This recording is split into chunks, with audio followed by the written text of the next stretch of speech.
Ration card తప్పనిసరి అని కుండబద్దలు కొట్టారు CM Revanth Reddy. Ration card లేకుండా ప్రభుత్వ పథకాలు వర్తించవన్నారు. అర్హులకు రేషన్ కార్డు ఇస్తామన్నారు. అభయహస్తం దరఖాస్తు ఫారం విడుదల చేసిన రేవంత్ రెడ్డి 6 గ్యారంటీలు ఎలా అమలు చేస్తారన్న దానిపై వివరణ ఇచ్చారు.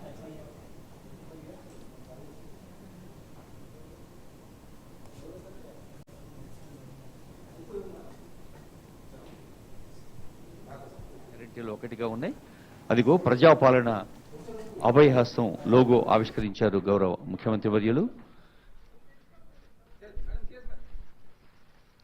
మహాలక్ష్మి, రైతు భరోసా, గృహజ్యోతి, ఇందిరమ్మ ఇండ్లు, చేయూత, యువ వికాసం సమాజంలోని అన్ని వర్గాల వారికి, పేదల్లో ఉన్న వారికి అభయహస్తాన్ని అందించే ఒక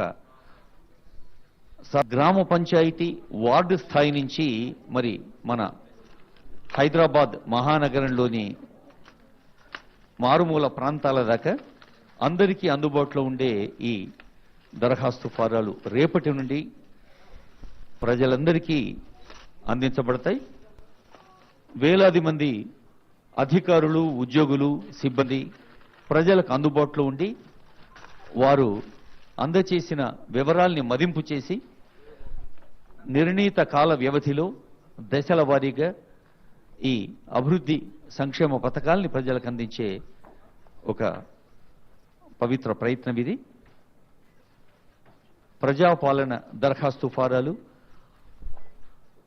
6 భరోసాలకి, 6 అభివృద్ధి పథకాలకి ఒకటే ఉమ్మడి దరఖాస్తు అందుబాటులో ఉంచటం ఈ దరఖాస్తు యొక్క ప్రత్యేకతను తెలియజేస్తూ, మొక్కకు నీళ్లు ఎంత అవసరమో ఆలోచనకు ఆచరణ అంతే అవసరం అన్న అంబేద్కర్ గారి సూక్తిని మనస, వాచ, కర్మణ ఆచరించేది ప్రజాస్వామ్య ప్రభుత్వం. పౌరుని నైతికాభివృద్ధి ప్రధానం. అలాంటి నైతికాభివృద్ధికి దోహదం చేసే సామాజిక, ఆర్థిక అభివృద్ధికి దోహదం చేసే కార్యక్రమాలన్నీ ఈ 6 గ్యారంటీలు ఒకటిగా ఉన్నాయి. అదిగో ప్రజాపాలన అభయహస్తం లోగో ఆవిష్కరించారు గౌరవ ముఖ్యమంత్రి వర్యులు. మహాలక్ష్మి, రైతు భరోసా, గృహజ్యోతి, ఇందిరమ్మ ఇండ్లు, చేయూత, యువ వికాసం సమాజంలోని అన్ని వర్గాల వారికి, పేద వర్గాలకి, అవసరంలో ఉన్న వారికి అభయహస్తాన్ని అందించే ఒక గ్రామ పంచాయతీ వార్డు స్థాయి నుంచి మరి మన హైదరాబాద్ ప్రభుత్వ పథకాలకు రేషన్ కార్డు తప్పనిసరి అని కుండబద్దలు కొట్టారు సీఎం రేవంత్ రెడ్డి. ఇదే విషయానికి సంబంధించి మరింత సమాచారం మా ప్రతినిధి నవీన్ అందిస్తారు. నవీన్, చెప్పండి.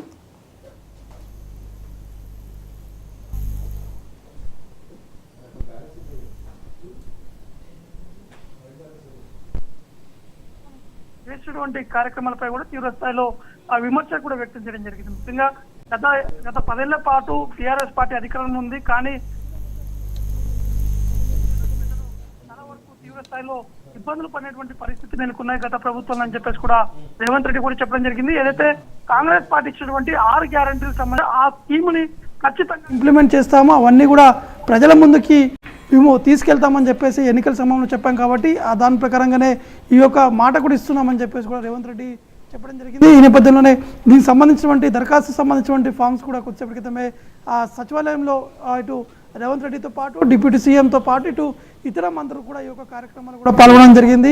ఇటు 6 గ్యారంటీ స్కీమ్ సంబంధించినటువంటి విషయానికి వస్తే మాత్రం అందులో 2 గ్యారంటీలు ఆల్రెడీ ఇంప్లిమెంట్ కూడా చేయడం జరిగింది. మిగతా కొన్ని మేనిఫెస్టోలు పెట్టడం జరిగింది. కాబట్టి దానికి సంబంధించినటువంటి ఎలిజిబిలిటీ సంబంధించినటువంటి అంశాలపై ఇటు క్యాబినెట్ మంత్రులు కూడా చర్చించిన తర్వాతనే ఈరోజు ఆ ఫామ్ కూడా విడుదల కూడా చేయడం జరిగింది. అయితే రేపటి నుంచి ఈ యొక్క దరఖాస్తు ప్రక్రియ అనేది కూడా ప్రారంభం కాబోతుంది. డిసెంబర్ ఈ రేపటి నుంచి జరిగితే జనవరి 6వ తారీఖు వరకు కూడా ఈ యొక్క ప్రక్రియ అనేది కూడా కొనసాగేటువంటి అవకాశం కనిపిస్తున్నాయి.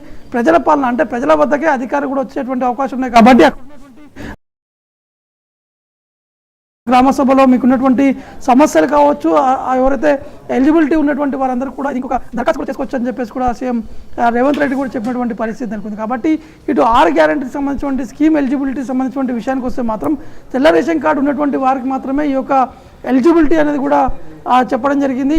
వారందరూ కూడా దీనికి దరఖాస్తు కూడా చేసుకోవచ్చు అని చెప్పేసి కూడా రేవంత్ రెడ్డి కూడా చెప్పడం జరిగింది. దాంతోపాటు ఆ బట్టి కూడా ఈ అంశాలపై కూడా ప్రస్తావించడం జరిగింది. కాంగ్రెస్ పార్టీ అధికారంలోకి వచ్చిన తర్వాత ఈ ఇంప్లిమెంటేషన్ అనేది కొంత సమయం పట్టేటువంటి అవకాశాలు ఉంటాయి. ఎందుకంటే ఆ కొత్త ప్రభుత్వం ఏర్పడిన తర్వాత కొన్ని రకరకాలుగా సమస్యలు ఉంటాయి, నిధులు సంబంధించినటువంటి అంశాలు కూడా ఉంటాయి. కాబట్టి వాటన్నింటినీ కూడా పరిశీలించిన తర్వాతనే ఇవన్నీ కూడా ఇంప్లిమెంటేషన్ అనేది ఒక ప్రాసెస్ అనేది ఒక లైన్గా కొనసాగుతుందని చెప్పేసి కూడా వారు చెప్పడం జరిగింది. కాబట్టి ఇప్పుడు రేవంత్ రెడ్డి నిన్న ఢిల్లీకి వెళ్ళారు. ఢిల్లీకి వెళ్ళి ప్రధాని మోడీతో కలవడం జరిగింది. అక్కడ రాష్ట్రంలో ఉన్నటువంటి సమస్యలకు సంబంధించినటువంటి అంశాలతో పాటు రాష్ట్రంకు రావాల్సినటువంటి నిధులకు సంబంధించినటువంటి అంశాలపై కూడా అటు ప్రధాని మోడీతో కూడా చర్చించడం జరిగింది. చర్చించిన తర్వాత ఈరోజు సచివాలయంలో ఈ యొక్క కార్యక్రమాన్ని కూడా నిర్వహించడం జరిగింది. అదే ఈ యొక్క కార్యక్రమాన్ని మాత్రం ముఖ్యంగా ఈ రేషన్ కార్డు సంబంధించినటువంటి అంశాలు కావచ్చు, ఇటు ఎలిజిబిలిటీ సంబంధించినటువంటి అంశాలు కావచ్చు, ముఖ్యంగా రాష్ట్రంలో ఉన్నటువంటి ప్రజలు పడుతున్నటువంటి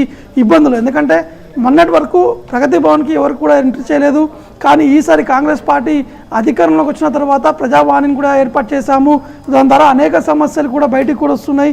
తెలంగాణ రాష్ట్రాల నుంచి అనేక గ్రామాల నుంచి తమ సమస్యలు చెప్పుకునేందుకు కూడా ఇటు ప్రజావాణి కార్యక్రమాలు కూడా వారు పాల్గొన్నటువంటి పరిస్థితి నెలకొంది. కాబట్టి అనేక సమస్యలు ఉన్నాయి. కాబట్టి ఈ సమస్యల్ని ఖచ్చితంగా మేము పరిష్కరిస్తాము. అక్కడ ఉన్నటువంటి అధికారులు స్వయంగా మీ గ్రామానికి కూడా వచ్చి మీ సమస్యని కూడా అడిగి తెలుసుకుంటున్నారు. ఇది ప్రజాపాలన అని చెప్పేసి కూడా రేవంత్ రెడ్డి చేసినటువంటి కామెంట్స్ కూడా చేశాం. ఇక టీఎస్పీఎస్సీ సంబంధించినటువంటి అంశాలపై కూడా వారు కొన్ని కామెంట్స్ కూడా చేయడం జరిగింది. టీఎస్పీఎస్సీ ఆ చైర్మన్ ఆ సభ్యుల నియామకం తర్వాతనే ఈ యొక్క నియామకాలు కూడా కొనసాగేటువంటి అవకాశాలు ఉన్నాయని చెప్పేసి కూడా చెప్పడం జరిగింది. ఎందుకంటే ఒకవైపు టీఎస్పీఎస్సీ చైర్మన్తో పాటు సభ్యులు ఇప్పటికే రాజీనామా కూడా చేయడం జరిగింది. అయితే ఆ రాజీనామాని గవర్నర్ యాక్సెప్ట్ చేసిన తర్వాత వెంటనే టీఎస్పీఎస్సీ చైర్మన్గా మరొకరిని నియమిస్తాం. దాని తర్వాత టీఎస్పీఎస్సీ సంబంధించిన అంశాలపై కూడా లోతుగా విశ్లేషిస్తామని చెప్పేసి కూడా ఆ రేవంత్ రెడ్డి కూడా చెప్పడం జరిగింది. దాంతోపాటు 6 గ్యారెంటీలకు సంబంధించినటువంటి ఈ స్కీమ్స్ అయితే మాత్రం ఈ ఇంప్లిమెంటేషన్ ఖచ్చితంగా చేపడతాము. ఎందుకంటే గత ప్రభుత్వంలో ఉన్నటువంటి నేతలు ఇప్పుడున్నటువంటి ప్రభుత్వంపై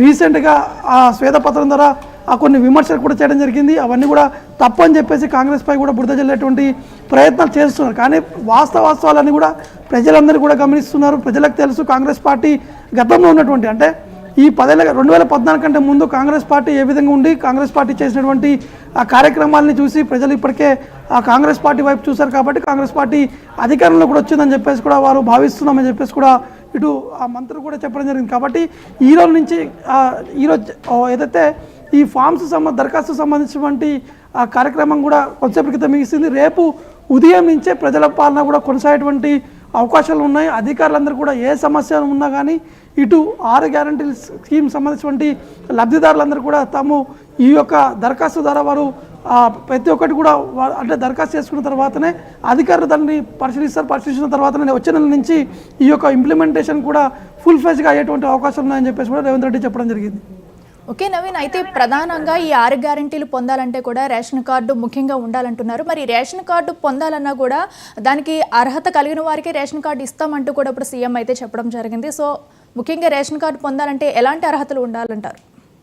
అంటే రేషన్ కార్డు సంబంధించిన విషయానికి వస్తే గతంలో ఆల్రెడీ తెల్ల రేషన్ కార్డు ఉండడం జరిగింది. కానీ ఈసారి రేషన్ ఆ కార్డు సంబంధించినటువంటి దరఖాస్తులో కొంత ఆలస్యం కూడా జరుగుతుంది. ఆల్రెడీ బీఆర్ఎస్ పార్టీకి సంబంధించిన నేతలు కూడా తీవ్రస్థాయిలో విమర్శలు వ్యక్తం చేస్తున్నారు. ఎందుకంటే కాంగ్రెస్ పార్టీ అధికారంలోకి రాకముందు ఎన్నికల ప్రచారంలో ప్రతి ఒక్కరికి కూడా 6 గ్యారంటీలకు సంబంధించిన స్కీమ్ని అందిస్తామని చెప్పేసి కాంగ్రెస్ పార్టీ మాట ఇవ్వడం జరిగింది. కానీ ఇప్పుడు చివరి మూమెంట్ వచ్చేసరికి ఈ రేషన్ కార్డు ఉంటేనే ఇస్తామని చెప్పడంపై కూడా గత పార్టీ అంటే బీఆర్ఎస్ పార్టీ ఇప్పుడు అపోజిషన్ ఉన్నది కాబట్టి వారు తీవ్రస్థాయిలో విమర్శ కూడా వ్యక్తం చేయడం జరుగుతుంది. ముఖ్యంగా తెల్ల రేషన్ కార్డు అంటే బీపీఎల్ అంటే బిలో పావర్టీ లైన్ సంబంధించినటువంటి వారైతే ఎలిజిబిలిటీ ఉన్నటువంటి వారు ఎవరైతే ఉన్నారో వారికి మాత్రమే ఈ యొక్క ఎలిజిబిలిటీ అనేది ఉన్నటువంటి అవకాశాలు ఉన్నట్టు కూడా స్పష్టంగా అర్థమవుతుంది.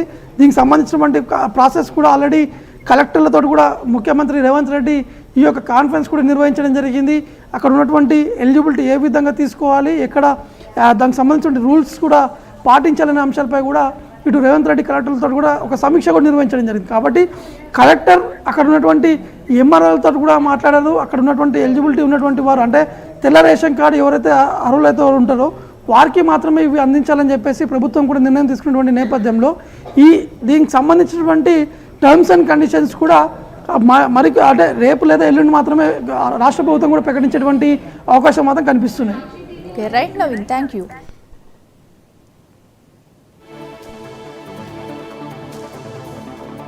తెలియజేస్తున్నారు.